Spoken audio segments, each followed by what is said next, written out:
Ojo ngantuk, engko nek ngantuk keliru malah. Ojo ngantuk, ojo mikir liyane, wis sing ning omah pun kersane sing di omah ngurus. Engko nang eling wah iwak greh kukudan kok. Pepeanku, oh iki jagungku dilalekno sik niku.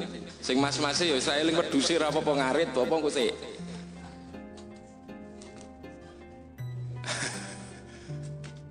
Jadi ada sejarah panjang yang ditutup oleh Allah.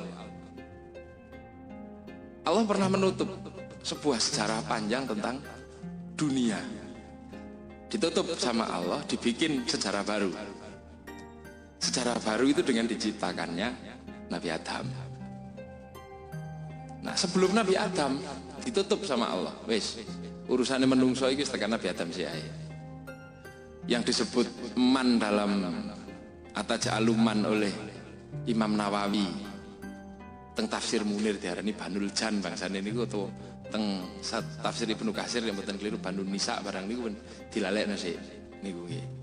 Tapi semua terkunci pada bahwa Allah ingin melanjutkan kelangsungan bumi. Nah, karena Allah ingin melanjutkan kelangsungan bumi, Allah bikin makhluk. Secara tauhid, semua makhluk pernah ditanya oleh Allah. Gunung, berani tidak kamu menjadi khalifah, melangsungkan kekhalifahan di muka bumi, menjalankan kalimah-kalimah saya? Wah, tidak sanggup ya Allah. Saya kuat wis. Terus pohon juga ada yang sanggup lautnya. Nah, manusia sanggup ya Allah. Ya wis nek kamu sanggup, tak dadekno khalifah. Begitu tak jadikan khalifah, tegas gitu. Sing komplain pertama malaikat. Mosok panjenengan ajeng gawe makhluk sing senengane ngrusak ya Allah. Wis aku lalu yang ngerti timbangane kon malaikat. Iku tauhid kita kan berangkat dari situ. Kenapa kita mesti ibadah kepada Allah itu tauhid kita kan berangkat dari situ. Nah, di saat penciptaan itu dimulai, ternyata Allah juga sudah punya makhluk yang namanya iblis. Mitsewu ini sudah punya makhluk yang namanya iblis. Lah ketika kekhalifahan itu jatuh ke tangan manusia, iblis lah mboten trimo. Moh ya Allah. Ya lek kon moh ya wis. Pisah saiki karo Adam. Pisah karo aku budal loro-lorone. Pergilah ke dunia berdua. Lah tapi Nabi Adam diajari ilmu, iblis minta perjanjian dua. Perjanjian iblis dua, satu fa'angzirni ila yaumi yub'atsun, tunda kematian saya sampai hari kiamat. Yang kedua, izinkan saya untuk menggoda anak cucu Adam. Ya wis gak apa-apa, beres lah gitu kan, boleh kata Allah. Nah, atas perjanjian itu, setiap kita bikin rekayasa bikin anak tiap malam, terus kemudian lahir anak becet gitu, itu Allah juga tidak kemudian membiarkan makhluk itu lahir apa adanya. Allah juga masih mengikat perjanjian itu. Di antara nafsnya manusia sebagai lem ke ruh dan jasad, itu di sela-sela itu kan dititipi makhluk oleh Allah. Antara nafs ke ruh itu dititipi dua makhluk Allah yang namanya malaikat. Nah, yang dari nafs ke jasad dititipi dua makhluk Allah, anak cucunya iblis, sebagai bagian dari perjanjian kepada Allah. Nah, ini nek cara Jawa, nek wong Jawa biasanya biar dipasani terus metu dadi dulur papat lima pancer itu lho Bu. Nek cara awak dhewe kan jenengane korin konco gitu. Nah, tinggal nanti kemudian agama itu kan yang khitoh, cara NU itu khitoh kekhalifahan manusia yang dikasih kalimah Allah itu kan tinggal milih akhirnya. Apakah nafsnya manusia ini dalam memakan cara de melahap perintah-perintah Allah ini bisa condong ke jasad atau condong ke ruh. Kalau condong ke jasad, ya sing dadi jasate. Kalau condong ke ruh, ya sing dadi uluhiyahe. Nah, yang dari jasad ini, dari nafs ke jasad ini yang orang berpikir melahirkan sekian banyak disiplin ilmu. Ada ilmu kedokteran, ada ilmu fisika, ada ilmu matematika, ada ilmu astronomi, ilmu wakeh gitu. Nah, yang dari nafs ke ruh ini juga menghasilkan banyak sekali disiplin ilmu.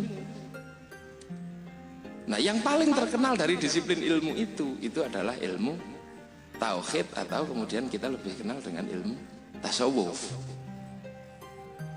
Nah, di situ kan sudah mulai kelihatan disiplin ilmu masing-masing dari khitoh Allah itu.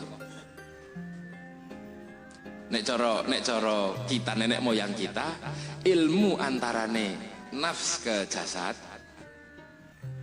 itu menghasilkan ilmu nafsul ammaroh atau nafsul lawamah.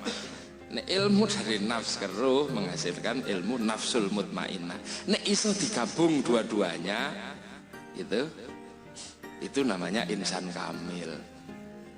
Nah, itu kan punya disiplin ilmu masing-masing. Nah, setelah itu semuanya komplit, khitoh kekhalifahan medun teng Nabi Adam, terus teng Nabi Idris. Sulan iblis itu sudah muncul di zaman Nabi Adam lewat Qabil. Ini sama-sama bertarung nih. Nek cara ilmu tauhid niki padha-padha gelut niki. Khitohe Rasul Gusti Allah sing jenengane menungso, khitoh kerasulan iblis turun. Nah, zaman Adam, Nabi Adam teng Nabi Idris. Gitu. Nabi Idris teng Nabi Nuh. Niku pun konslet, sisa-sisa pengikutnya niki, pengikutnya Qabil itu tidak menjadi penyembah Allah. Sudah bergeser ke sini. Dia menjadi penyokong kekuatannya Nabi Idris. Ketika Nabi Idris meninggal, turun ke Nabi Nuh. Itu menjadi penyokong sebagian ke situ, dan tidak ada kekuatan yang tidak mau ke kelompoknya Nabi Nuh. Mereka bikin agama yang sebagaimana agama yang diajarkan Nabi Idris, tidak mau melangsungkan kerasulan. Nah, agama mereka disebut Ahlul Kitab dalam Al-Quran, itu 3 kali disebut namanya agama Sobi'ah. Yang sekarang masih ada sisa-sisanya Sobi'ah Mandaiyun, ada di Irak dan di Iran. Itu nabinya ya Nabi Idris. Nek teng mriki insyaallah nabine anyar sing paling anyar Nabi Musa tekmek niku tok.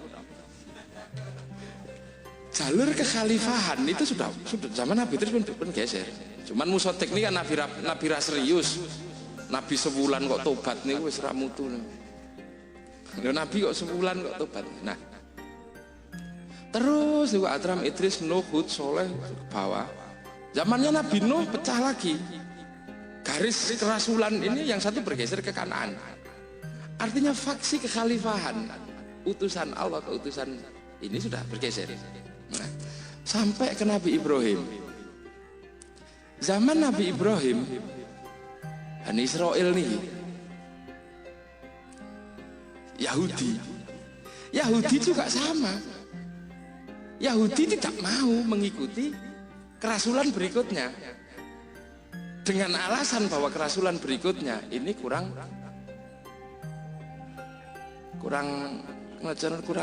apa gini, cara wong sakniki niku kurang grem. Nggih, soalnya kerasulan berikutnya setelah zaman Nabi Ibrahim niku dilangsungaken kali Nabi Ismail. Bagi orang Yahudi itu masalah. Kanggene wong Yahudi. Karena Siti Hajar itu dari bangsa budak, Siti Saroh itu dari bangsawan. Siti Hajar yang menurunkan Ismail, Siti Saroh yang menurunkan Nabi Ishak. Bagi orang Yahudi, ya mestinya yang meneruskan kerasulan itu dari Nabi Ishak, maka mereka bertahan tidak mau ikut agama berikutnya. Nah, ini sudah bergeser ke sini. Gitu. Nah, terus niku zaman Nabi Musa.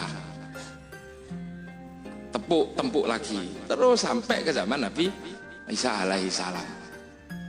Revisi kerasulan kekhalifahan setelah nabi-nabi itu semua di zaman Nabi Isa. Di zaman Nabi Isa yang mestinya turun ke Rasulullah Muhammad SAW, mereka juga tidak mau sebagian. Bahkan mereka melakukan urbanisasi atau memboyong agama yang dari Timur Tengah diboyong sampai ke Eropa. Itu adalah ketidakmauan mengikuti seruan kekhalifahan berikutnya. Tadilah Nasrani yang sekarang lebih terkenal dengan Katolik atau Protestan.